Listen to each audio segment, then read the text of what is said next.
we're undergoing a soft coup, and the idea is to create a whole new set of laws and ignore the existing human rights laws and other laws under the pretext of pandemic preparedness and the biosecurity agenda.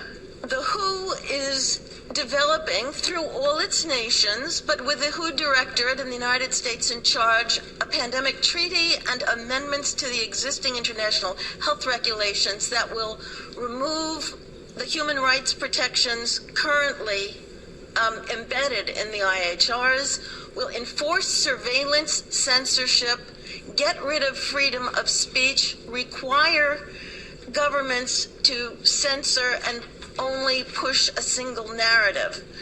Also, we will be subject, if they can make this work, to vaccines developed in 100 days, which the organization CEPI is planning to do.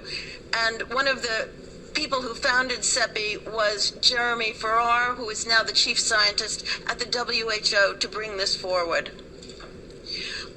Other things that the amendments do is to bind the states so they're no longer recommendations but enforceable edicts, provide a liability shield, get rid of intellectual property rights, move supplies from one country to another, enforce digital passports, and the Director General of WHO can demand that a pandemic or a potential pandemic exists. He can just declare it with no standards, and then countries around the world will have to obey.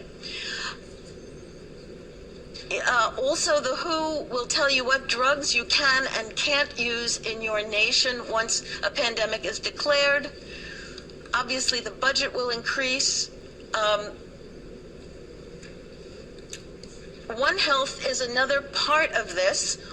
One Health is a concept that was created to enable the WHO, with these documents, to take over jurisdiction of everything in the world by saying that climate change, animals, plants, water systems, ecosystems are all central to health.